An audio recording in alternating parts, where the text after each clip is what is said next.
L'obligation de souscrire une nouvelle assurance constitue-t-elle un motif de déplafonnement?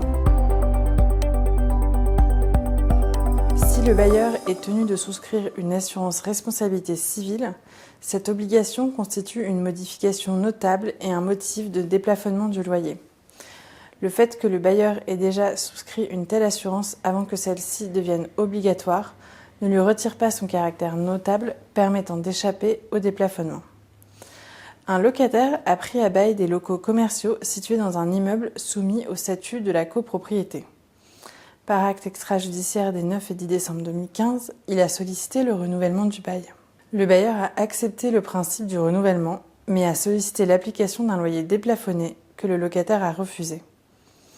Après notification d'un mémoire préalable, le bailleur a assigné le locataire afin de faire fixer le loyer de renouvellement.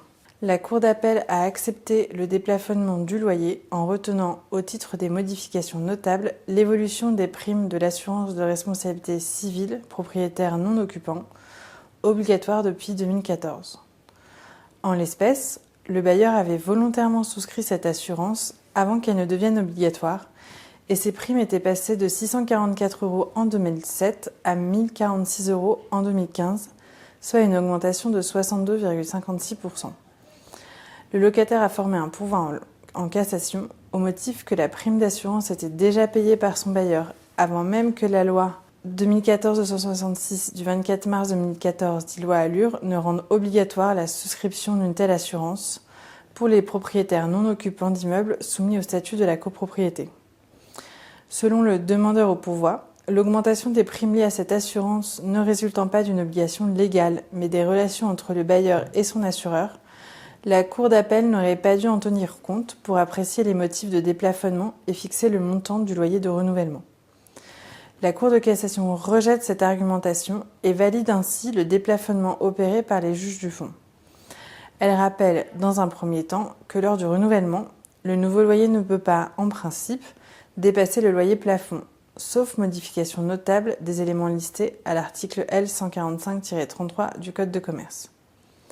Parmi ces éléments, figurent les obligations respectives des parties, que la Cour de cassation définit dans le présent arrêt comme celles qui découlent de la loi et génèrent des charges pour l'une des parties depuis la dernière fixation du prix, reprenant ainsi les termes de l'article R 145-8 du Code de commerce. La modification de ces charges, si elle est notable, peut justifier le déplafonnement du loyer. La Cour de cassation précise ensuite que la création, au cours du bail expiré, d'une obligation nouvelle mise à la charge du bailleur par le législateur rentre dans la catégorie de charges à prendre en compte pour la fixation du loyer de renouvellement, si son évolution entraîne une modification notable. Plus particulièrement, s'agissant de l'obligation de souscrire une assurance responsabilité civile pour le bailleur d'un bien situé dans une copropriété, la Cour de cassation procède à une double vérification, l'origine légale de celle-ci et le caractère notable de sa modification. En l'espèce, elle constate qu'il s'agit bien d'une obligation légale qui pèse sur le bailleur non occupant, car cette obligation d'assurance a été créée par l'article 58 de la loi Allure, du 24 mars 2014. Elle constate ensuite que les juges du fond ont bien caractérisé une modification notable de cette charge, car le bailleur a vu ses revenus locatifs baisser de manière significative du fait de l'augmentation des charges obligatoires. Surtout, la Cour de cassation retient comme indifférent le fait que cette assurance a été souscrite par le bailleur avant 2014, c'est-à-dire avant qu'elle ne devienne obligatoire. Le raisonnement des juges du fond est ainsi confirmé et le pourvoi rejeté.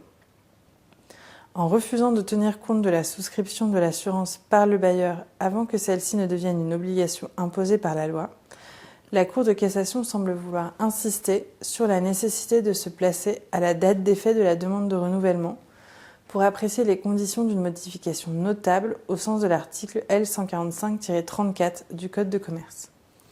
Seuls les éléments existants à la date d'effet du renouvellement sont pris en considération. Peu importe que le bailleur ait souscrit une assurance responsabilité civile en sa qualité de propriétaire non occupant, avant que celle-ci ne devienne obligatoire. Cette position est cohérente avec la jurisprudence constante de la Cour de cassation, selon laquelle la valeur locative doit être appréciée à la date d'effet de la demande de renouvellement. De même que le locataire peut solliciter l'application de correctifs ou abattements au titre de la valeur locative, compte tenu des charges exorbitantes du droit commun qui pèsent sur lui, voir l'article R145-8 du Code de commerce, le bailleur est susceptible de solliciter le déplafonnement du loyer sous réserve que les charges légales qui pèsent sur lui aient subi des modifications notables.